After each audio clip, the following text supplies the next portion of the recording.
Chapter 1. The night something got away. The desert air hung thick and electric on the night of July 2, 1947, as if the very atmosphere was holding its breath. Above the Foster Ranch in New Mexico, storm clouds gathered in unusual patterns, swirling with an energy that local ranchers had never seen before. Mac Brazel guided his horse across the moonlit landscape, checking fence lines as he had done countless times. But tonight felt different. The silence was too complete, too absolute. Even the coyotes had fallen quiet. Then came the sound that would haunt him forever. Not quite thunder, not quite explosion. Something in between. A deep, resonating crack that seemed to split the fabric of the night itself. Mac's horse reared, spooked by energies it couldn't understand. And for a moment that stretched toward eternity, the desert was illuminated by a light that belonged to no earthly storm. In that brief, brilliant flash, Mac saw something impossible descending from the star-filled sky. Not falling like a meteor or crashing like an aircraft, but moving with a controlled trajectory that suddenly, violently, went wrong. The object struck the desert floor with an impact that Mac felt through the soles of his boots, a tremor that rippled outward like stones dropped in still water. And then, silence returned. But it was a different kind of silence now. Expectant. Waiting. Mac spent the rest of that sleepless night pacing his small ranch house, peering out windows at the dark expanse where something extraordinary had occurred. When dawn finally broke across the New Mexico landscape, painting the desert in shades of gold and amber, he saddled his horse and rode out to investigate. What he found scattered across 3/4 of a mile of desert challenged everything he thought he knew about the possible. Metallic debris that seemed to exist outside the normal laws of physics. I-beams inscribed with symbols that resembled no earthly language. Fragments of material that couldn't be cut, burned, or even scratched. But as Mac walked through the debris field, collecting samples of the impossible materials, he noticed something that would trouble him for the rest of his life. The impact pattern was wrong. Mac had seen aircraft crashes before. During the war, military planes had occasionally gone down in the desert, leaving debris scattered in predictable patterns radiating outward from the point of impact. But this wreckage told a different story. Much of the debris was concentrated near what appeared to be the main impact site, a shallow depression in the earth surrounded by the heaviest fragments. But there was another scatter pattern, leading away from the crash site toward a series of low hills to the southeast. This secondary debris trail was lighter, more sporadic, as if something had broken away from the main craft during the crash sequence and continued moving across the desert floor. The trail extended for nearly half a mile before disappearing into rocky terrain that would show no tracks. Mac followed the debris trail as far as he could, his uneasiness growing with each step. At the end of the visible wreckage path, he found something that made his blood run cold. 3 small depressions in the sand, each about the size of a child's footprint, but with an unusual configuration. 4 toes instead of 5. No heel impression, and a depth that suggested whatever had made them was surprisingly heavy for its apparent size.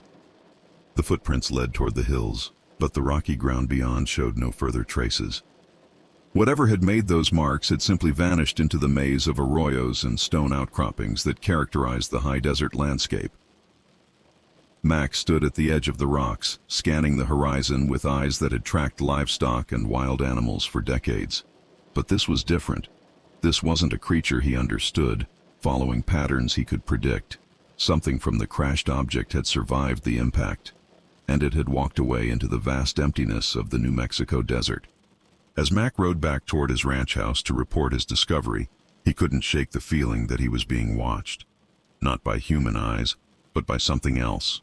An intelligence that observed from the shadows of rocks and the shelter of desert vegetation.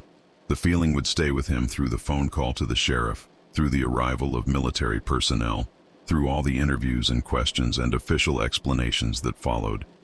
Long after the debris had been collected and the crash site sanitized, Mac would still wake in the middle of the night with the certainty that something was out there in the desert darkness. Something that had learned, in one terrible moment of impact and fire, that it was no longer home. something that was now trying to survive in a world it didn't understand. Among creatures it had only observed from a distance. The military would eventually declare the incident closed, the debris catalogued and stored, the witnesses debriefed and sworn to secrecy. But they never found the secondary crash site. They never followed the trail that led into the hills. They never asked the questions that would have revealed the most disturbing truth of all.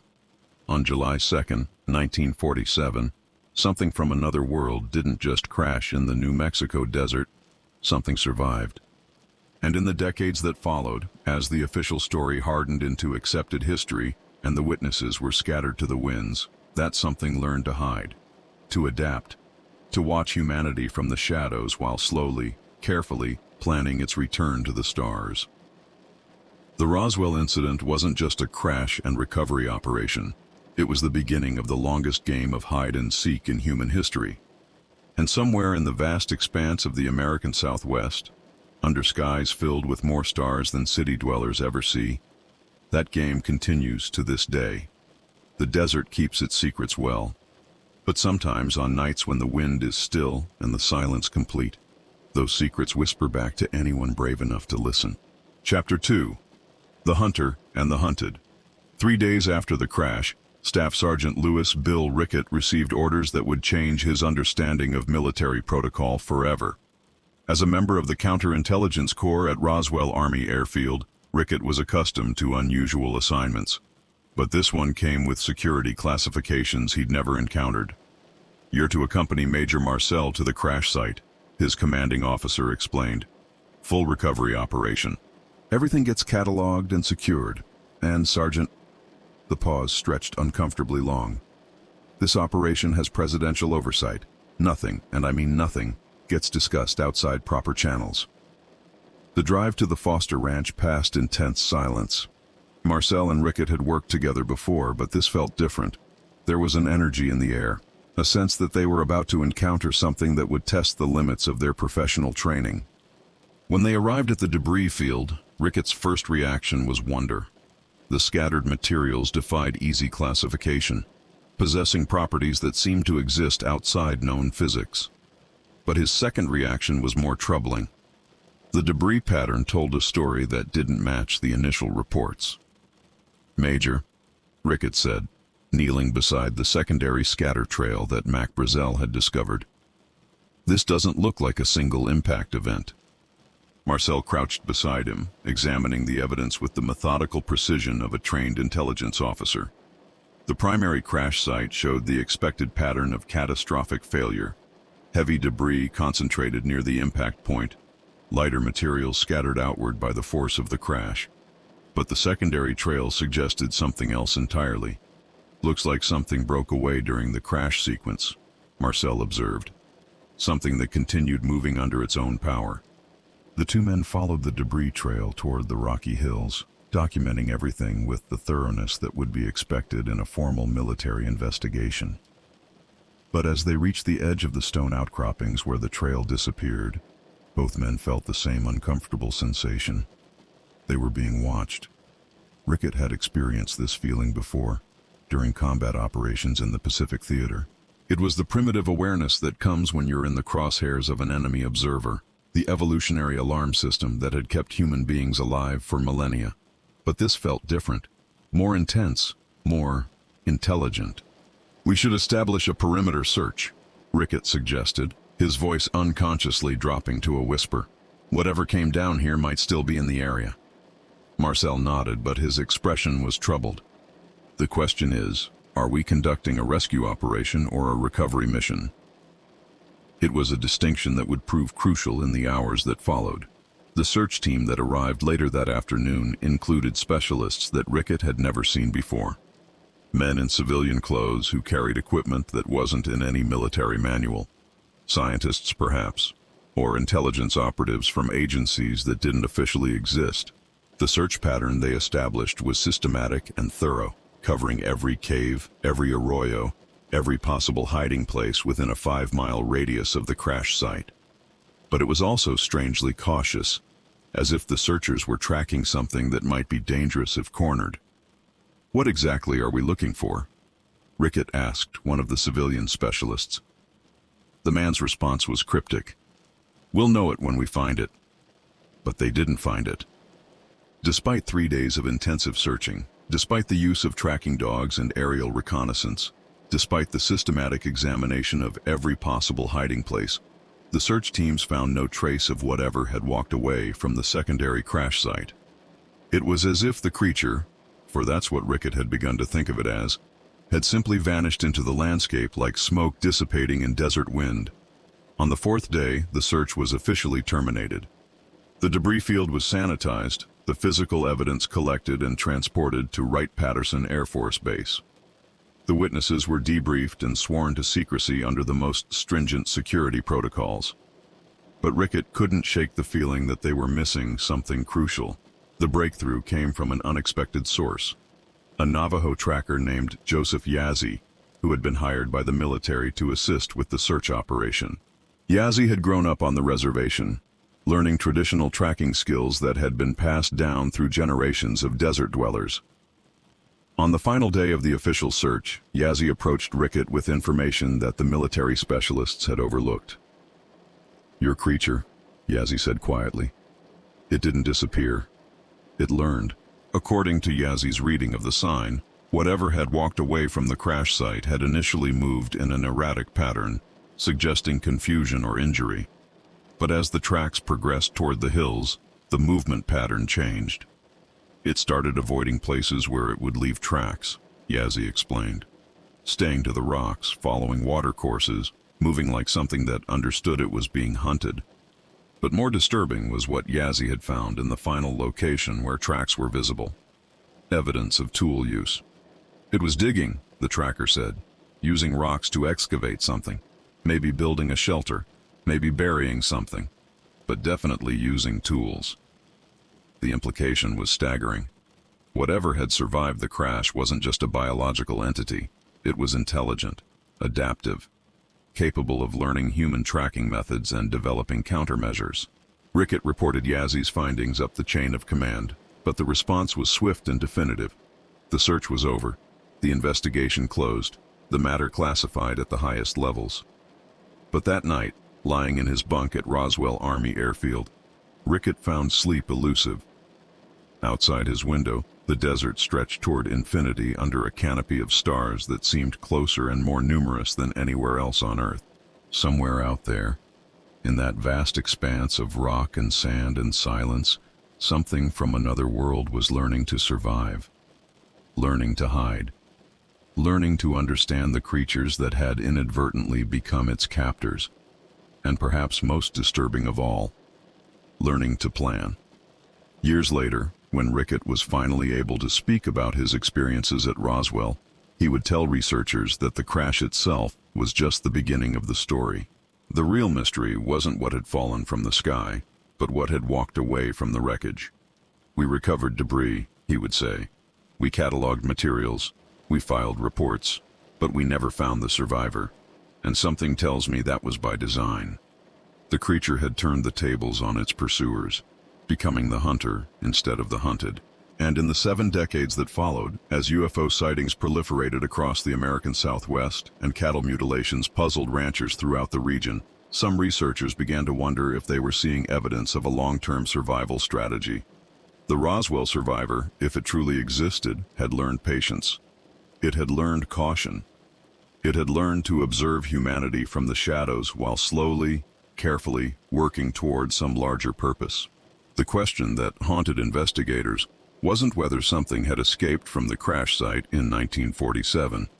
The question was what it had been doing during all the years since, and whether humanity was prepared for the answer. Chapter 3. The Rancher's Nightmares. 6 months after the crash, Mac Brazel wished he had never reported his discovery. The military had cleaned up the debris field, the newspapers had moved on to other stories, and the official explanation of a weather balloon had satisfied most of the curiosity seekers. But for Mac, the nightmare was just beginning. It started with the cattle. On a cold October morning, Mac found 3 of his best heifers dead in a pasture about 2 miles southeast of the original crash site. At first glance, it appeared to be predator kills, coyotes or wild dogs taking advantage of isolated livestock. But when Mac examined the carcasses more closely, he found details that defied explanation. The animals had been killed with surgical precision. Specific organs removed with cuts so clean they appeared to have been made with medical instruments.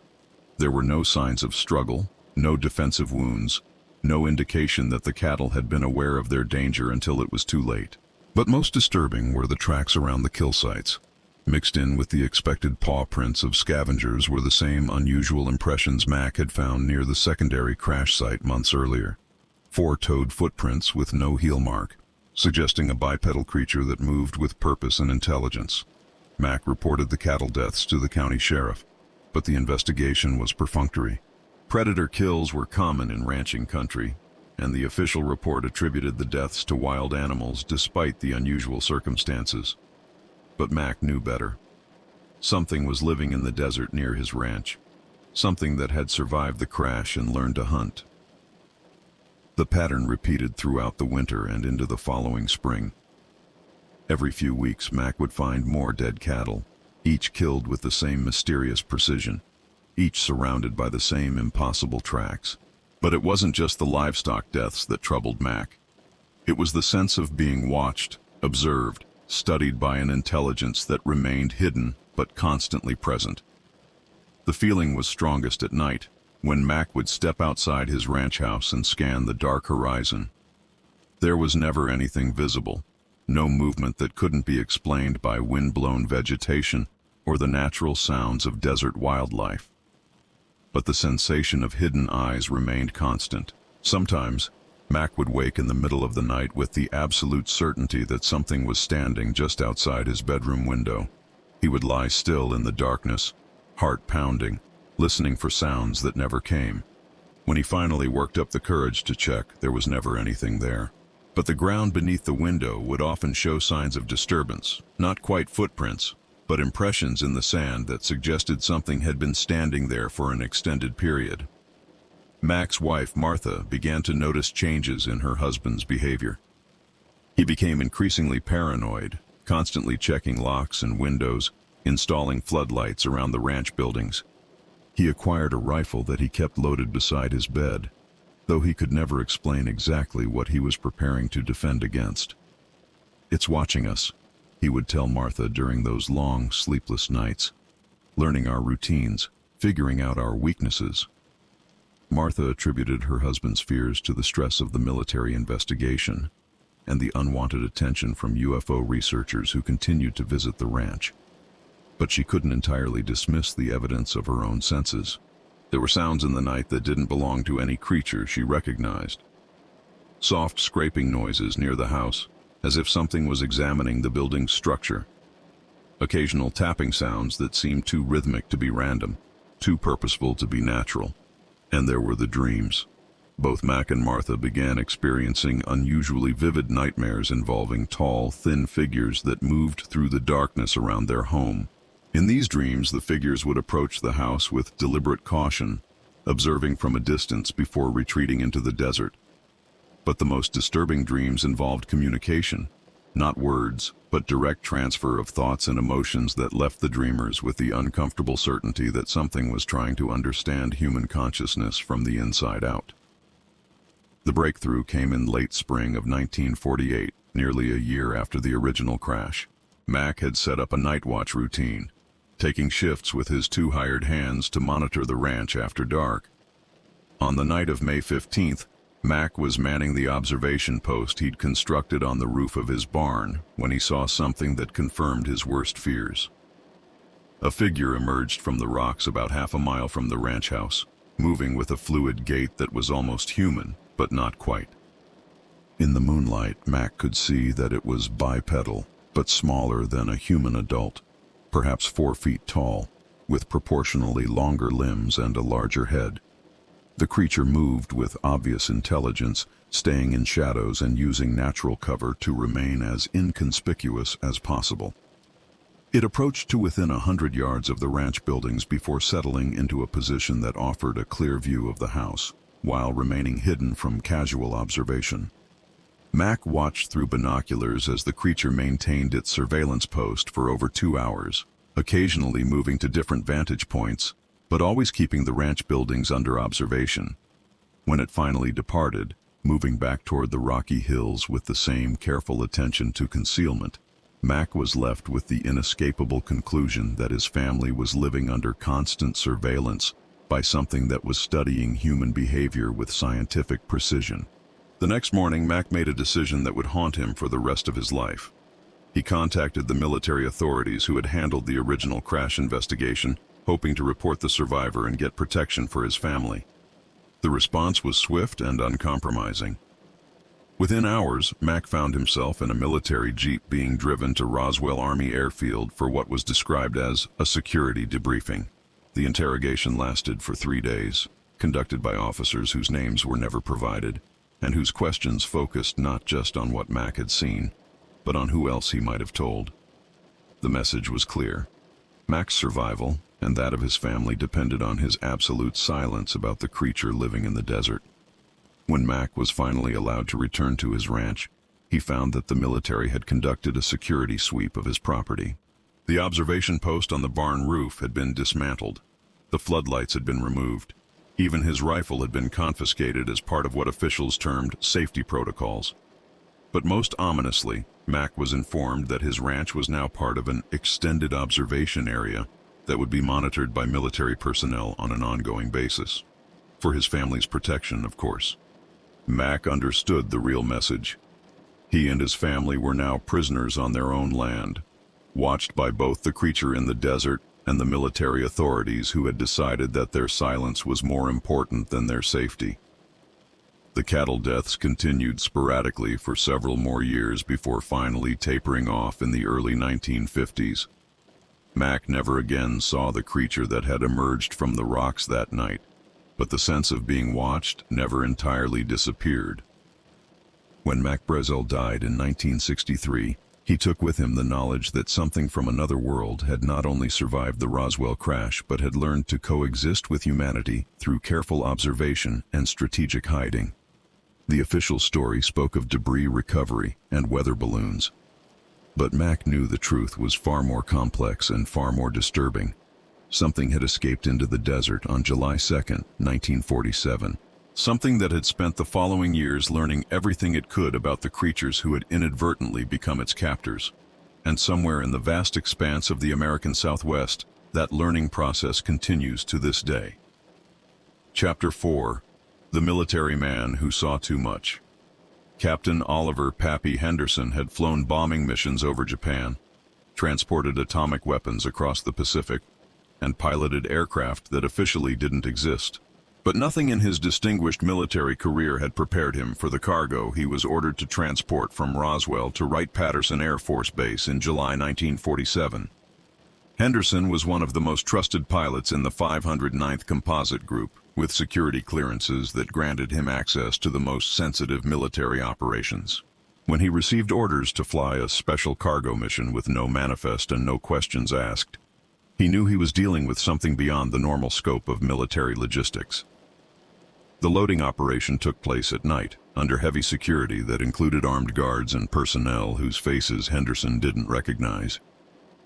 The cargo consisted of several metallic containers and what appeared to be body bags, though Henderson had transported enough war casualties to know that these weren't standard military issue. "Captain," the loading officer said quietly, "this cargo is classified at levels beyond anything you've previously encountered. You are not to discuss this flight with anyone, ever. Is that understood?" Henderson nodded, but as the strange containers were secured in his aircraft, he couldn't shake the feeling that he was transporting something that would rewrite the textbooks on everything humanity thought it knew about the universe. The flight to Wright-Patterson passed without incident, but Henderson's curiosity about his mysterious cargo intensified when he arrived at his destination. The unloading operation was conducted with even more security than the departure from Roswell, involving personnel in specialized protective equipment and containment procedures that belonged more in a medical laboratory than a military airbase. But it was during the unloading process that Henderson witnessed something that would trouble him for the rest of his life. One of the body bags shifted, Not the settling movement of dead weight, but a deliberate, purposeful motion that suggested something inside was still alive. Henderson watched in stunned silence as the containment team quickly surrounded the moving bag, checking monitoring equipment that Henderson hadn't even noticed during the loading process. For several tense minutes, personnel huddled around the container, speaking in voices too low for Henderson to overhear. Then, one of the technicians looked up at the team leader and said words that Henderson would never forget. "It's still viable. Prep the containment facility immediately." Henderson completed his official duties and returned to Roswell, but the experience haunted him. Something he had transported from the crash site was not only alive, but apparently healthy enough to require specialized containment procedures. Over the following weeks, Henderson found himself drawn into increasingly sensitive missions related to what military personnel had begun calling the Roswell Matter. He transported scientists and specialists to remote locations throughout the Southwest, often to coordinates that didn't appear on any official maps. It was during one of these flights that Henderson learned the true scope of what had survived the July 1947 crash. The destination was a small airstrip in the Colorado Rockies, serving a research facility that officially didn't exist. Henderson's passengers were a team of biologists and anthropologists from various universities, all of whom had been granted extraordinary security clearances for reasons they weren't entirely certain of.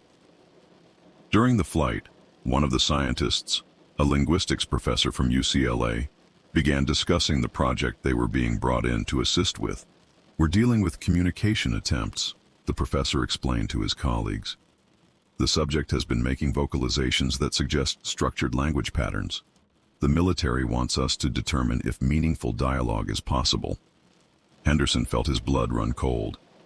The subject wasn't debris or technology. It was a living, intelligent being that was actively attempting to communicate with its captors. The implications were staggering. Not only had something survived the Roswell crash, but it was sophisticated enough to understand that communication might be key to its survival in an alien environment. Henderson's role in these operations continued for nearly 2 years, during which time he transported researchers, equipment, and supplies to facilities scattered across the American West. Through fragments of overheard conversations and careful observation, he began to piece together a picture of what the military had discovered. The survivor wasn't just alive, it was thriving. Medical examinations had revealed physiological adaptations that allowed it to survive in Earth's environment despite obvious evolutionary origins elsewhere. Its intelligence appeared to be at least equivalent to human-level cognition, and possibly superior in certain areas. But most disturbing was evidence that the creature was not acting alone. During one particularly sensitive mission in late 1948, Henderson transported equipment to a monitoring station in Nevada that was tracking anomalous aerial phenomena throughout the Southwest. The implication was clear. The Roswell incident hadn't been an isolated event, and the survivor might be in contact with others of its kind. Henderson's involvement in these operations came to an abrupt end in early 1949, when he was reassigned to routine transport duties with no explanation. His security clearances for the special projects were revoked, and he was informed that discussing his previous assignments would result in court-martial and imprisonment. But Henderson had seen enough to understand that the military was dealing with something far more complex than a simple crash recovery. Years later, when Henderson finally felt safe enough to discuss his experiences with family members, he would describe a cover-up operation that involved not just hiding evidence of extraterrestrial contact, but managing an ongoing relationship with a survivor who was actively attempting to understand and communicate with humanity. "They didn't just recover debris," Henderson would tell his children decades later. "They captured something alive, something intelligent, and it was learning everything it could about us." The most disturbing aspect of Henderson's account concerned the survivor's apparent abilities. According to conversations he had overheard between researchers, the creature demonstrated problem-solving capabilities that exceeded normal human parameters in certain areas. It had quickly learned to operate simple mechanical devices. It showed understanding of mathematical concepts that suggested advanced scientific knowledge. And most remarkably, It had begun to demonstrate what researchers described as technological intuition, the ability to understand complex systems without formal instruction. They were afraid of it, Henderson recalled. Not because it was hostile. There was no evidence of aggression. They were afraid because it was learning faster than they were comfortable with. It was adapting to our world in ways that suggested it might eventually become capable of functioning independently. Henderson's final mission related to the Roswell matter took him to a facility in the Nevada desert that would later become infamous as Area 51. The cargo he transported that day was unlike anything from his previous flights. Not biological specimens or research equipment, but what appeared to be communication devices of unknown origin. The implication was that the survivor had either constructed or requested tools that would allow more sophisticated interaction with its captors. The project had evolved from simple containment to active collaboration, but Henderson never learned the outcome of these communication attempts. His involvement ended abruptly, and he was transferred to routine military transport duties that kept him far from the classified research facilities of the Southwest. When Henderson died in 1986, he took with him the knowledge that the Roswell Incident had produced more than just physical evidence of extraterrestrial contact. It had resulted in the capture and ongoing study of a living, intelligent being whose ultimate fate remained unknown. But Henderson's account, shared with family members and eventually with UFO researchers, added another layer to the Roswell mystery. The question wasn't just what had crashed in the desert in 1947, but what had survived, and what it had been doing during the decades of captivity that followed. Somewhere in the classified depths of the military-industrial complex, if Henderson's account was accurate, humanity's first extraterrestrial prisoner continued to exist in a state of controlled isolation, learning about Earth's dominant species while slowly, patiently, working towards some larger purpose. The truth about Roswell wasn't just about a crash and cover-up. It was about the beginning of the most significant interspecies relationship in human history, a relationship conducted in absolute secrecy, with implications that extended far beyond the desert where it all began. Chapter 5. The scientist's secret laboratory doctor, Margaret Chen, had spent 15 years working in the most classified research facilities in the United States, but nothing had prepared her for the assignment that came through secure channels in the spring of 1965. The project designation was innocuous enough: biological specimen analysis, priority classification Alpha 7, but the location of the work was anything but routine. The laboratory was buried 3 levels beneath the Nevada desert, accessible only through security checkpoints that didn't appear on any official documentation. The facility itself was a marvel of covert engineering. Climate-controlled environments, advanced medical equipment, and containment systems that suggested the research subjects posed unprecedented challenges. Dr. Chen's specialty was xenobiology, though she had earned her doctorate years before that term was officially coined. Her work involved the study of organisms that existed outside normal terrestrial parameters, extremophiles, synthetic life forms, and biological systems that pushed the boundaries of known science. But the subject of her new assignment was unlike anything in academic literature. Dr. Chen, the project director, explained during her initial briefing, "You're going to be working with living tissue that originates from outside our planetary system. This is not theoretical research. This is active, ongoing biological analysis of extraterrestrial specimens." The subject, she learned, had been in military custody for nearly 18 years, ever since its recovery from a crash site in New Mexico. During that time, it had been maintained in specialized containment facilities while teams of researchers attempted to understand its physiology, psychology, and technological capabilities. But the project had reached a critical juncture. The subject was dying. "We need to understand the biological systems well enough to either treat the condition or preserve the specimen for future study," the director continued. "Your expertise in comparative biology makes you uniquely qualified for this work." Dr. Chen's first encounter with the subject challenged every assumption she had developed about the nature of life itself. The entity was humanoid in basic structure, but possessed anatomical adaptations that suggested evolutionary development in an environment radically different from Earth. Its respiratory system processed atmospheric combinations that would be toxic to humans. Its circulatory system operated on principles that seemed to defy conventional understanding of biological mechanics. But most remarkably, the entity appeared to be conscious and aware during the medical examinations, observing the research procedures with obvious intelligence and what appeared to be scientific curiosity. "It's studying us while we're studying it," Dr. Chen noted in her classified research diary. "The subject demonstrates understanding of scientific methodology and appears to be conducting its own analysis of human biological and behavioral patterns." Communication had been established through a combination of mathematical concepts and simple pictographic symbols. The entity had quickly demonstrated understanding of complex scientific principles and had begun providing information about its own biological requirements.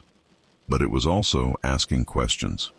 Through the limited communication system, the subject had inquired about human reproductive cycles, social structures, and technological development. Its questions were sophisticated, suggesting not just intelligence but a comprehensive understanding of scientific methodology. Dr. Chen found herself in the unprecedented position of conducting research with a subject that was actively participating in the study of its own biology. The entity would indicate areas of particular interest during examinations, sometimes directing the researcher's attention to anatomical features that had previously gone unnoticed. "We're not studying a specimen," Dr. Chen wrote in her research notes. "We're collaborating with a research partner whose understanding of biological systems may exceed our own." The collaboration produced remarkable breakthroughs in understanding the entity's physiology. Its cellular structure demonstrated regenerative capabilities that human medicine wouldn't achieve for decades. Its neural organization suggested information processing methods that could revolutionize computing and artificial intelligence. But the most significant discovery concerned the entity's apparent connection to others of its kind. During certain research procedures, the subject would enter periods of what appeared to be deep meditation or trance-like states. During these episodes, monitoring equipment detected neural activity patterns that suggested the entity was engaging in some form of long-distance communication. "The subject appears to be in contact with external intelligence sources," Dr. Chen reported to her superiors. "The communication occurs on frequencies and through mechanisms we don't yet understand, but the patterns suggest active information exchange." The implications were staggering. The entity wasn't an isolated survivor of a single crash. It was part of a larger intelligence network that remained aware of its location and condition. But Dr. Chen's research was cut short by developments that she was not authorized to discuss, even in her classified notes. In late 1965, the project was abruptly terminated. Dr. Chen was informed that her services were no longer required and that all research materials would be transferred to other facilities. Her security clearances were modified to exclude access to information about the project, and she was reassigned to conventional biological research. Before leaving the Nevada facility, Dr. Chen was permitted one final examination of the subject. During this encounter, the entity communicated something that would haunt her for the rest of her career. Using the pictographic symbols that had been developed for their interactions, the entity conveyed a message that Dr. Chen interpreted as a warning. "Others are coming. Preparation is necessary." Dr. Chen never learned whether the entity's message referred to rescue, reinforcement, or something more ominous. Her attempts to follow up on the project through official channels were unsuccessful, and her inquiries were discouraged through methods that made clear the sensitivity of the information. But Dr.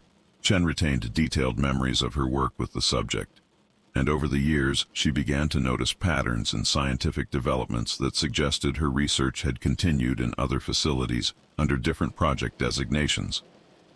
Advances in regenerative medicine that seemed to appear from nowhere. Breakthroughs in neural interface technology that leaped decades ahead of normal development timelines. Materials science discoveries that revolutionized everything from computer processors to medical implants. "We were reverse engineering alien biology," Dr. Chen would eventually tell researchers decades later. "Not just the technology, but the actual biological systems." The medical advances of the last 50 years weren't achieved through normal research progression. They were adaptations of extraterrestrial physiology. But perhaps most disturbing was Dr. Fari Chen's growing conviction that the entity's warning had been accurate. Her monitoring of UFO sighting reports and military activity suggested that the Roswell survivor had not been abandoned by its own kind. The crash in 1947 wasn't an accident, she theorized. It was reconnaissance. The survivor has been functioning as an intelligence asset, reporting on human capabilities and behavior patterns. What we thought was captivity was actually deep cover observation. Dr. Chen's account added a chilling dimension to the Roswell mystery. The question wasn't just whether something had survived the crash, but whether that survival had been intentional, part of a long-term intelligence gathering operation that continued to influence human development decades later.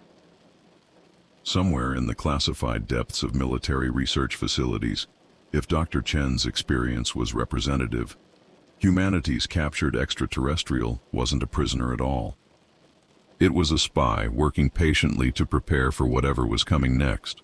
And based on the entity's final warning to Dr. Chen, that preparation was nearly complete. The truth about what escaped in 1947 wasn't just about a crash survivor adapting to life on Earth. It was about an advanced scout completing its mission while humanity remained unaware that the real invasion had already begun.